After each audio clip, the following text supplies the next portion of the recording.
शेतकऱ्यांना संक्रांत पुन्हा 50,000 अनुदान देणार देवेंद्र फडणवीस यांचा मोठा निर्णय. राज्य सरकारने मंत्रिमंडळात 14 जुलै बैठक झाली. या बैठकीत 9 मोठे निर्णय घेण्यात आले.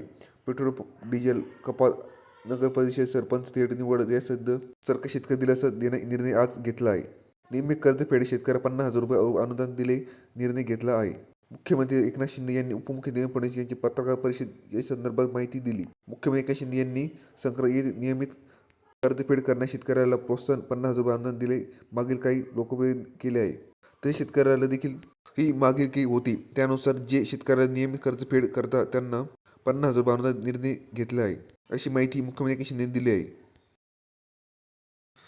नियमित पीक कर्ज परतफेड करणाऱ्या अतिरिक्त शेतकऱ्याला काही अटींमुळे 50,000 रुपये प्रोत्साहन अनुदान मिळणार नाही. याची दखल घेऊन लवकर अशा प्रकारे पूर्व अतिरिक्त शेतकरी या योजनेतून वगळला जाणार नाही. याबद्दल निर्देश मुख्यमंत्री एकनाथ शिंदे यांनी दिले आहेत. यामुळे लाखो शेतकऱ्याला निर्णय फायदेशीर होणार आहे. दरम्यान या संदर्भात खासदार धनंजय माने आणि आमदार प्रकाश आंबेडकर यांनी निवेदन देऊन लाखो शेतकरी या अनुदानात वंचित राहणार असल्याचे मुख्यमंत्री निर्देश जाणून दिले होते.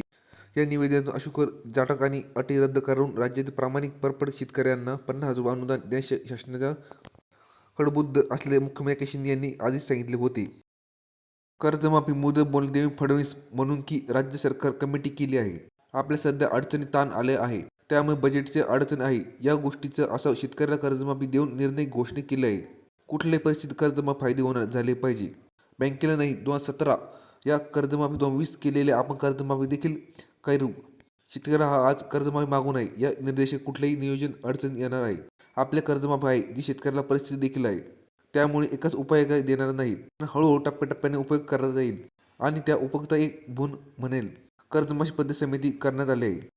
आपण 1 जुलैपर्यंत कर्जमाफी योजना काय असेल याबद्दल आम्ही घोषणा करू, असे म्हटले.